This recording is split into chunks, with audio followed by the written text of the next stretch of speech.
Oh, howdy all, grab yourselves a beer, it is time for some Path of Exile discussion. Today I wanted to talk about some build ideas that I've had for the Mayhem League, and in particular go through the details of the Chieftain Ignite build that I'm thinking might be something that may be worth playing in the league. So the Mayhem event is something that's being thrown up during the sort of dying days of the Heist League, and the intention is that it's a 1 week event where every zone that you enter is going to be utter and complete mayhem. And some of the build choices that I make are a little bit influenced by the way that the league is structured. So firstly, there is a prize, a Demigod's Authority, which is a sort of exclusive unique item. These are basically just a bit of a show-off toy that you can play around with if you play in Standard. But they'll be worth a fortune in the Standard League. You know, they'll be multiple mirrors each. So these are being awarded to the top 5 players by experience points of each Ascendancy class at the end of the event. And there's going to be a set of 5 of them awarded for the top 5 solo self-found hardcore, another 5 for trade-enabled hardcore, another 5 for solo self-found softcore, and another 5 for trade-enabled softcore. So ultimately, the more unpopular the league type that you choose, the more likely you are to win a Demigod's Authority. And that means that there's a pretty good reason to consider playing hardcore trade-enabled, which is not normally a very popular league type. That said, the build that I want to outline is sort of more at the softcore end of the spectrum. You could conceivably modify this slightly to play it in hardcore, but the way that I've set it up is probably more oriented at the softcore side of things. Additionally, because of the nature of the Mayhem League, it's more important to have solid damage projection than it is to have solid single target damage. So in the standard game, the things that tend to kill you are the tough bosses. So this will be something like Baran the Crusader, or Cirrus the Awakener of Worlds, or the Uber Elder encounter, all of which are mostly testing your ability to deal damage to a single target whilst dodging dangerous attacks. In the Mayhem environment though, the most dangerous thing by far is going to be getting 20 invasion bosses in a zone. Closely followed though by getting 20 rogue exiles, or by getting 10 breaches, or by getting 20 tormented spirits in a zone. All of these will impose different dangers on your characters, and each area and raid class will have one of these mods, and the mod that is associated with each zone will change every hour on the hour. So what that means is that if you go into a zone, let's say Promenade map, at 13 minutes past 7 in the morning, and you find that that zone's mod is 20 Harbingers, then every promenade that you make until 8 o'clock will have 20 Harbingers. And this won't just be applying to promenades you make, it will be any promenade that anyone in the league makes until 8 o'clock will have 20 Harbingers. After 8 o'clock, it'll be re-randomized, and maybe that time the mod that is associated with the promenade map might be rogue exiles instead. And then from then on, everyone that opens a promenade map between 8 o'clock and 9 o'clock will get rogue exiles. Because the rogue exiles and the invasion bosses and the tormented spirits are the most dangerous of these mods, you're going to want to keep those in mind when deciding what to build. And additionally, what's the best way to deal with rogue exiles and invasion bosses, and for that matter tormented spirits? It's having AoE medium damage. It is more effective in the Mayhem League, and this is where it diverges from a normal league. It is better to have 750,000 DPS against 5 targets than it is to have 5 million DPS against 1 target in this league. And that's because if you've got 5 invasion bosses on you, this is the most dangerous thing that's going to happen to you for that play session. So you need to get out of that situation quickly, and the best way to get out of that situation quickly is by having AoE DPS. So that's something that made me lean towards some sort of build that can project damage through means that aren't single target based. And the way that what I eventually settled on was to use some sort of ignite proliferation as a way of inflicting hits on big monsters and letting the ignites that you inflict on the big monsters kill the small monsters. So a quick recap, if you're not familiar with the mechanics of Ignite Proliferation, And let's just bring up a quick advice thing on that. The way that Ignite Proliferation works, when you hit a monster and inflict an Ignite on it, you can only inflict Ignites on enemies when you deal them fire damage. In normal circumstances, if you've got the Stormfire Ring, you can inflict them with lightning damage as well. And when you inflict the Ignite Proliferation causes it not just to affect the monster that it's on, but to become an area of effect around that monster. This continues even if the monster dies. So essentially, the monster is on fire, damaging everything near it. If the monster dies, the corpse remains on fire and continues to project this aura of damage to all nearby monsters. And so what we're going to do is we're going to look for a way to add Ignite Proliferation support at the lowest opportunity cost to a skill. And the way we're going to do that is through the use of the unique bow Xoph's Nurture. Xoph's Nurture is a Breachstones of Xoph exclusive unique. So it drops as Xoph's Inception, which is a lower tier version of this bow. This is not that rare a bow, but it drops only in Xoph's Breachstones. Then you'll need to upgrade it with a Blessing of Xoph, and this will then turn it into Xoph's Nurture, which you see here. Now, the reason I quite like this in the Mayhem League is that in the Mayhem League, even if you're in solo self-found, you should have easy access to Xoph's Breachstones. And that's because a large number of the zones that you enter will have 10 additional breaches. When you've got 10 breaches in a zone, a good number of them will be fire-themed. And as a result, like an average of 3 in low-level zones, and then an average of maybe 2.5 in high-level zones, that adds up really quickly. And it means that you should be able to complete Xoph's Breachstones really fast, and then have another attempt at killing Xoph, and hopefully getting your hands on this bow. So in terms of the stats on this bow, it's got a lot of physical damage, not an extraordinary amount, but a lot. It also converts physical damage to fire damage, although the Ascendancy we're going to choose is going to solve all conversion problems. But importantly, Socketed Gems are supported by level 20 Ignite Proliferation, 10% chance to ignite, and recover some life when you ignite an enemy. All of these are mods that we care about, and that's why this is a build that is based around Xoph's Nurture. So let's have a quick look at the build itself at this point. And so we'll jump over to the program path of building. Now, the path of building that I have here will be available to download from the description of the video below.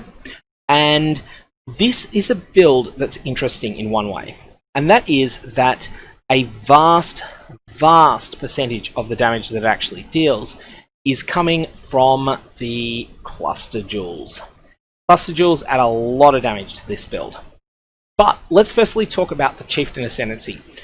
Now, as I see it, there are 3 Ascendancies that are good choices if you want to run this build. The first one is the Trickster, the second one is the Elementalist, and the third one is the Chieftain. The Trickster is going to be a very, very commonly played Ascendancy, and that means it's not going to be a good choice if your goal is to go for a Demigod's Ascendancy. Additionally, the Trickster is not near a large number of life nodes, and that's why I've decided not to go with it. Elementalist is entirely viable. The only reason I haven't gone with Elementalist is that I feel that there's not enough near the Witch starting area of the tree. There's a number of quite good nodes here, but for a life-based build, there's not very much life nearby. You have access to the Heart and Soul cluster, which is genuinely quite good, but that's really about it as far as life goes. By all means, you can adapt this to be an Elementalist Witch, but I've decided to go with Chieftain because I prefer the start that's available in the Marauder area. Also, I think that both the Chieftain and the Elementalist will be pretty unpopular Ascendancies. So let's have a look at the key pieces of the passive tree. Firstly, we have Elemental Overload. Elemental Overload removes your ability to scale damage via critical strikes and grants you 40% more elemental damage when you've dealt a crit within the last 8 seconds. So if you're able to inflict 1 critical strike or more per 8 seconds on average, then this will provide you with a considerable, with a high uptime buff, and while that buff is up, you get 40% more elemental damage. Just having a look at the DPS output here, you'll see it's currently looking 1.51 million.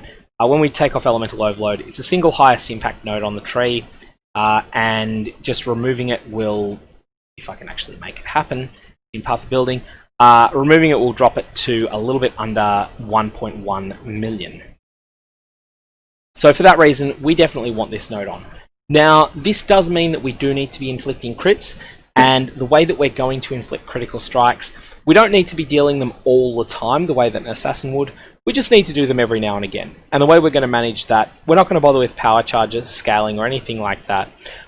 We are just going to seek to do some critical strikes through the use of the aura precision. We're going to use precision at a low level. You will notice, if you look at anyone that's looking at the statistics, will notice that the chance to hit is really low. That's because I'm using scuffed gear. You will want to get accuracy on a few pieces of items, a few pieces of equipment. You will also want to get critical strike chance on a few pieces of equipment. But I'm using bad gear. I'm using gear that's good enough to get started, but not gear that you'd be particularly stoked about still using on day 7 of the league.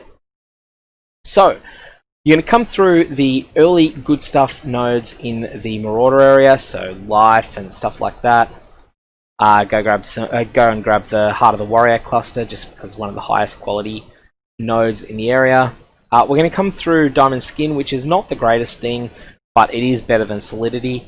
And actually, Diamond Skin is fine. You know, you've got to get resist somewhere. May as well get them here. Then we'll pick up some life nodes. Now, down this section of the tree is the lowest priority section, so you can hold off on that. There are some good nodes down there, but they're ones that you can wait until quite late in your character's progression.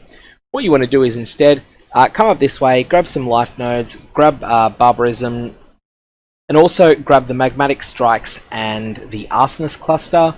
Also pick up Unwavering Stance. Now, Unwavering Stance has the benefit of making you immune to stuns, and the drawback of reducing your chance to evade to 0.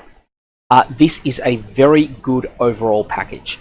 The ability to be immune to stuns is well worth losing your probably 5% chance to evade that you had previously. So definitely take that. We have a cluster jewel here. Now, cluster jewels I want to discuss later. These are how the build scales a lot of its damage. Cluster jewels are essential to Burning Arrow. Coming up here, we're just taking some high quality nodes for elemental damage and for survivability. And then we have the clusters that make things work. So we have the Sovereignty cluster. You'll notice that we're taking more points than the shortest route to get to Sovereignty, and we're taking a total of 14% reduced mana reservation. That's important because we're going to reserve 100% of our mana through auras, and we are not using any sorts of shenanigans like blood magic on our attack skill. So that means that we need to reduce the amount of impact that those two reservations have.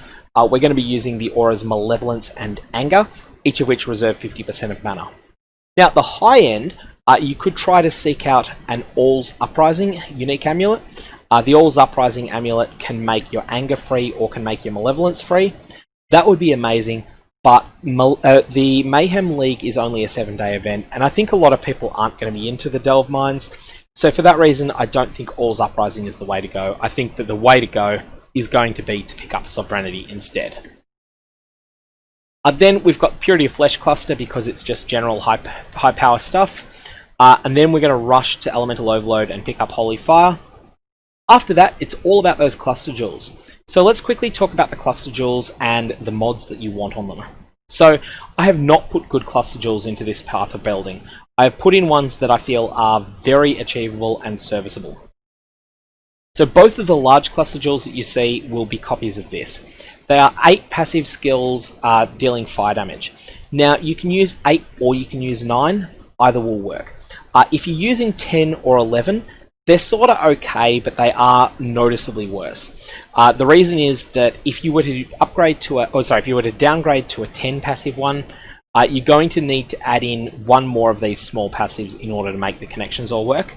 And if you went to 12, you would need to add in 2 more small passives. So you wouldn't be able to skip all of the new passives.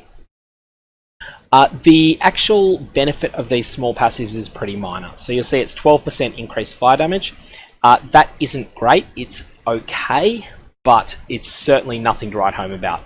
And if we were to just demonstrate, we're at 1.51 million at the moment. If we add on this node, then we're gaining we are gaining meaningful damage, but it's not overly great. So for that reason, these nodes are something you don't want to have all that many of if you can avoid it, and that's why you want to have an 8 or 9 cluster, an 8 or 9 passive large cluster jewel. For the medium cluster jewels, there's 2 different types that I've added. There's 2 of them that are better and 2 of them that are weaker. So as soon as Path of Building decides to load, this is one of the stronger ones. And you'll notice that I've got Blowback as a single notable passive on it. And then I've also just got a rubbish small skill. So Blowback is the best of the individual nodes you can get on a medium cluster jewel.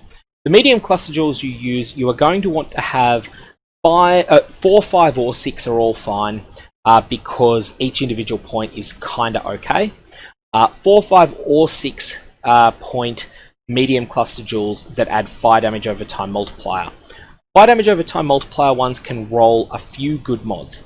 So the first one that comes to mind is Blowback. Blowback is extraordinarily good. Wasting Affliction is also quite solid, and it looks like we have just lost the Path of Building, so let's just pause this for a sec. Alright, Path of Building's tantrum is over at this point.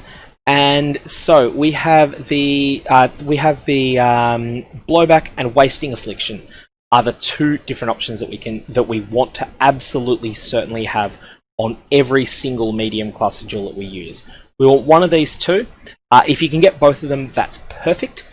In terms of other good nodes, though, that you might end up getting, if you can't get your hands on Wasting Affliction, if you can't get your hands on Wasting Affliction and Blowback together, which I don't think you will be able to, then the other ones that seem really good are to get Master of Fire, which is very rare, Corrosive Elements, which is really rare, and there's a few others. The key thing, though, that you want to note is that the Cremator node is actively bad. Cremator causes corpses that are ignited to explode when the monster dies. Now this sounds great. Usually in Path of Exile, destroying corpses is a good thing. However, your corpses continue to burn and continue to radiate an aura of fire in normal gameplay. And what the Cremator does is it actually turns that off because it kills the corpse. It actually destroys the corpse entirely. For that reason, it weakens the power of Ignite Proliferation. You don't want corpse explosions on this build. You want the corpses to stay there, you want them to stay burning, and you want them to remind all the enemies of everything bad they've ever done in their life. In terms of other things that you'll get on your cluster jewels, so I've used 5 and 6 socket cluster jewels. You can use 4 socket ones as well. They're really much of a muchness. The 4 socket ones will come to their full power a little bit earlier. The 6 socket clusters will give you the option to spend additional points filling out some of these minor nodes, which are kind of okay, but they're not extraordinary, they're just good. You'll also get dual sockets, and in those dual sockets, I have got some jewels that provide life, increased burning damage, and also provide added fire damage. These are probably... that's not the one I'm looking for. There it is. So you'll notice that it's got a wasted stat on it. The added chaos damage is a completely wasted stat. That's because normally your jewels will not have 4 perfectly great mods early in a league. We've got life, we've got burning damage, and we've got fire damage over time multiplier. This is a quite good jewel. You can certainly settle for less than that. And I've used the same jewel in all 4 slots. So it gives you an outline of the passive tree. Let's have a quick look at the Ascendancy points. So firstly, we have Valako the Storm's Embrace. This is the endurance charger side of things, and it provides a solid defensive layout. So one of the things with Chieftain is that it is a hybrid of defense and fire offense. And Valako Storm's Embrace is the defense side. So this has some strong synergies. The 15% more damage if you've lost an endurance charge recently. This has very, very strong synergies with cast when damage taken linked to Immortal Call. Whilst that's a very strong option, I've decided to go a different route, and I've decided to forego those synergies. I've chosen to go with Molten Shell. However, I will not at all fault you if you decide to go with with Immortal Call and take maximum advantage of Volako Storm's Embrace. On the flip side, I'm very happy to have 0.5% life regen per second per endurance charge. With 6 endurance charges, that's 3% life regen. That's really significant. +1 max endurance charges, which has all of its defensive benefits as well. I like Volako Storm's Embrace.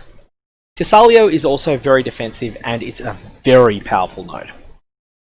100% fire resist is something that really makes a lot of your gearing easier.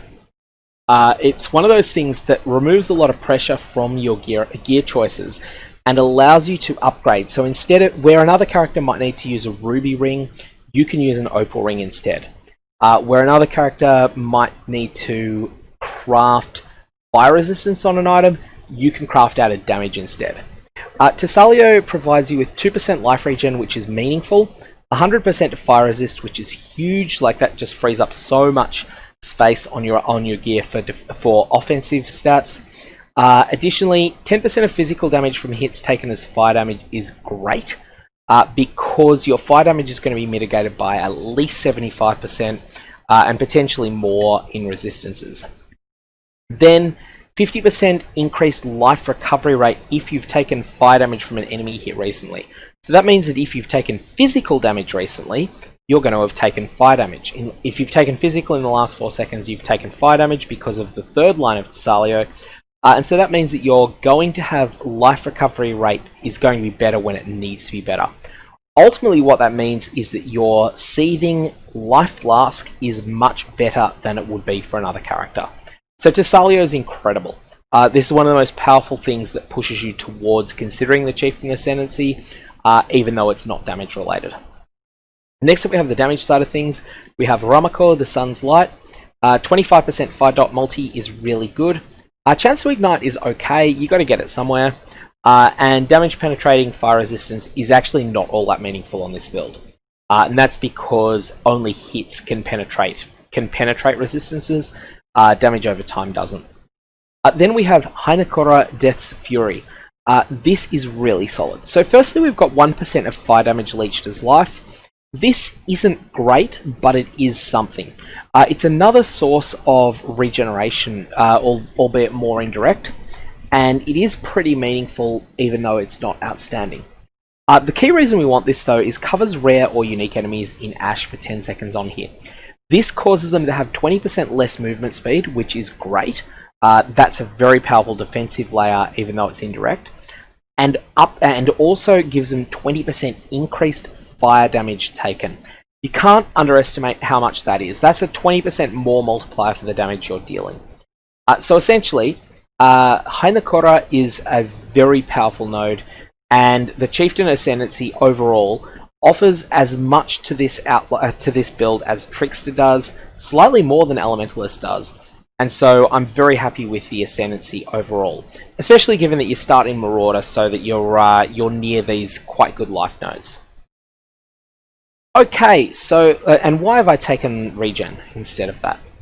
That would be a smarter choice. Let's drop that life regen node. That life regen node's okay, but 4% life node is better than 0.8% life regen per second, I think. Lastly, you'll pick up Call to Arms, which will make your Enduring Cry much better. We're going to be using Enduring Cry, and you'll pick up Lava Lash because it's a solid, high power offensive node. In terms of modifications you can make to the passive tree as you source better gear, the first and most obvious one is to upgrade this section of the passive tree. If you can source yourself a Thread of Hope, that Thread of Hope can fit in here, and then you can take 1-2 nodes and unspec all of these 4 connecting points, and that will improve the passive tree considerably. Those 4 passive points can then be spent either filling out all of your various fire damage over time multiplier nodes on your cluster jewels, or alternately, you could even start working towards another cluster jewel down here. If you do decide to start working to another cluster jewel, you'll probably want to drop the Solar Steel cluster there. Let's now jump across to skills and items. So firstly, for skills, your standard skill is going to be Burning Arrow. Burning Arrow inflicts ignites on enemies. When it inflicts an ignite on an enemy, it also causes that enemy to remember some of the pain of that ignite. And so if you have a look at the actual text of Burning Arrow there, you'll see that it causes the debuff deals fire damage per second equal to 38% of ignite damage per second. So what this means is that when you hit an enemy and you inflict an ignite on it, you'll always inflict an ignite on a critical strike, and on a non-crit, you will generally inflict ignites as well. So your burning arrows will deal a lot of base damage, and then if the skill ignites an enemy, it will inflict a burning debuff. This debuff deals fire damage equal to 38% of the ignite, and up to 5 of these debuffs can apply simultaneously to an enemy. So what this means is that against a weak enemy, it's a case of hit it once and let it die on its own accord. Against a medium strength enemy, hit it 2 or 3 times, let it burn to death. Against a tougher enemy, you're going to want to fire 5 shots into it, and then once it's got 5 shots into it, then you're going to want to refresh it every now and again in order to keep 5 of these debuffs on it. So with Veil Burning Arrow, we're going to be using a bunch of things that scale its damage. Firstly, we have it linked indirectly to Ignite Proliferation support. And the way we're handling that is because it's inside Xoph's Nurture, the Citadel bow. This is the bow we were discussing earlier. It's a really good item, and it's also going to be very, very accessible in this league, even in solo self-found. So, socketed gems are supported by level 20 Ignite Proliferation. When you get your hands on a 6-link version of this bow, you're going to want to link all of these gems. Elemental damage with attacks, combustion, greater multiple projectiles, burning damage, and deadly ailments. For heavy single target, you might want to use Swift Affliction in place of greater multiple projectiles. And of course, if you can upgrade any of these to the Awakened versions, you should do so. Likewise, if you can upgrade any of these beyond level 17, you get your hands on a level 20 Veil Burning Arrow, that's great. You get your hands on a level 20 and 23 quality Combustion, that's even better. So make those upgrades as you're able to do so. But that's the core skill. In terms of your other skills, I've got these socketed in the gloves, although you can have them elsewhere.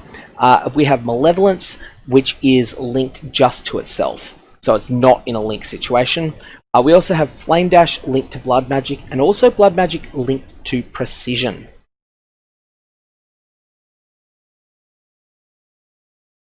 And one of the reasons Precision is really important is that it's something that provides both accuracy and critical strike chance. The exact level of precision that you're going to go with is going to vary based upon your own setup. If you can go with, say, 10%, that's going to make the character strong. So level 10 precision, that's going to make the character stronger. If you're forced to go with level 3 or 4, that's going to make the character weaker. You will also need to get some accuracy on gear, and you'll notice when we go through the gear that I have none. Here you'll have the other major aura, which is Anger, which is also running off mana. And then we're using Enduring Cry linked to Second Wind and Blood Rage. So Blood Rage, although it happens to be linked to Second Wind here, doesn't need to be. Blood Rage is just used because, 1, it generates Frenzy Charges. Frenzy Charges are good, they just make you faster at everything.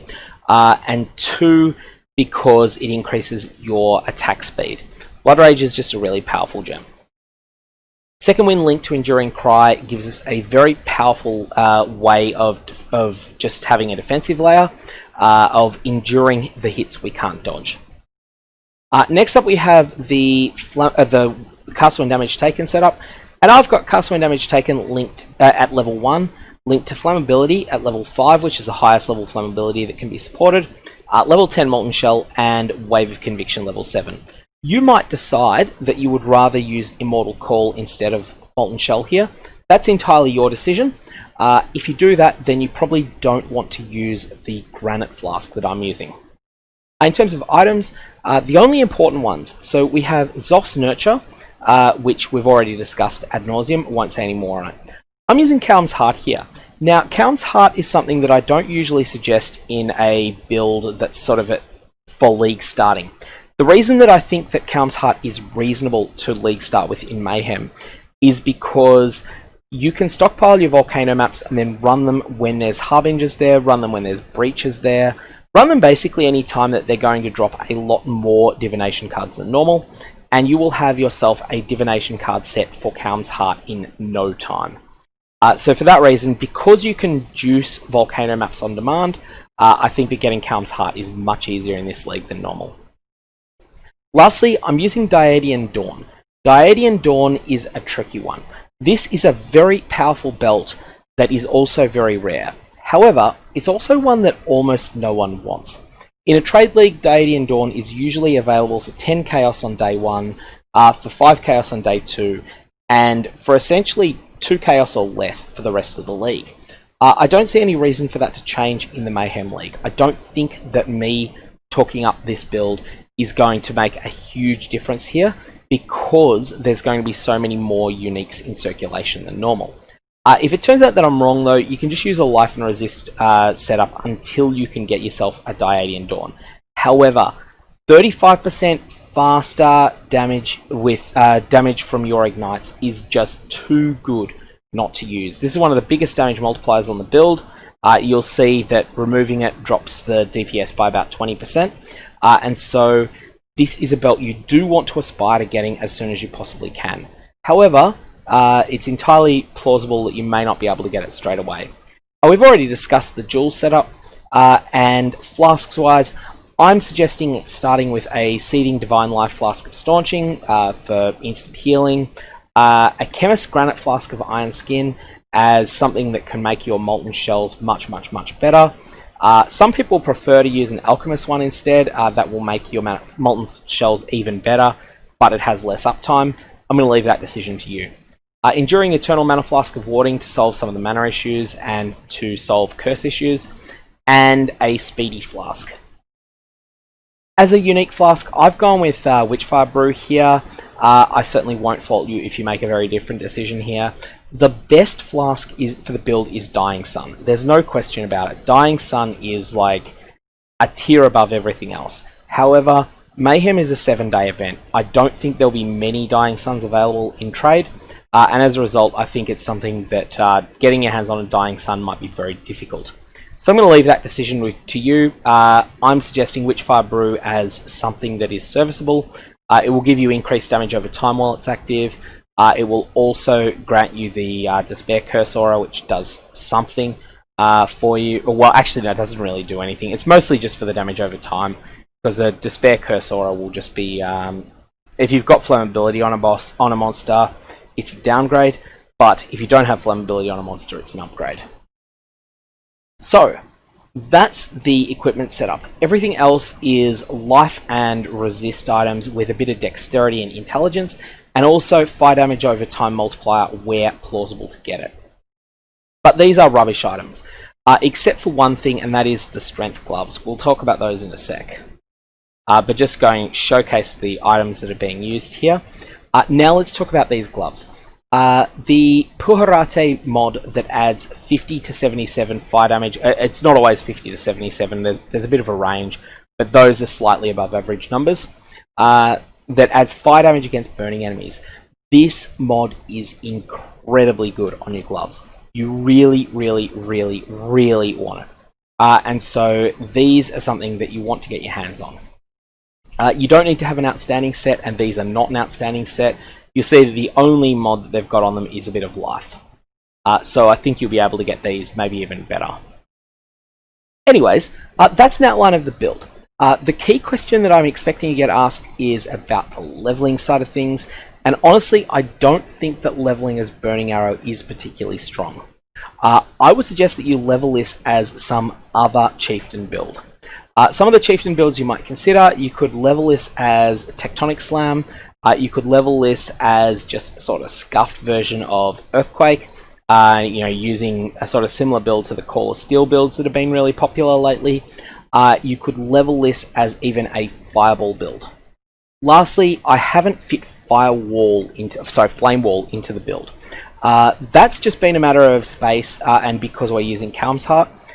If you don't get a Calm's Heart and you're using some sort of life chest, say an incursion chest piece, then you may very well decide that in your incursion chest, you're going to run a Flame Wall setup. And that could be quite good. Additionally, you could use a different setup for your... you could use the unique helmet. I'm trying to think of the name of it. It's not Mark of Athnath. There's a fated version of that that uses the Song of the Sakma prophecy, and it will enable you to, when you attack with a bow, it will cast a socketed spell.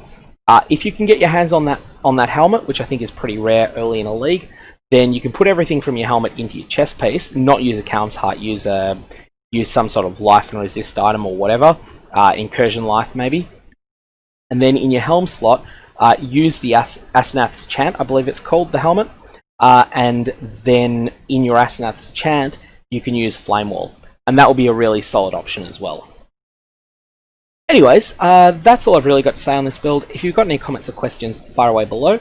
Otherwise, I'm going to leave it there, and I hope you have a good one.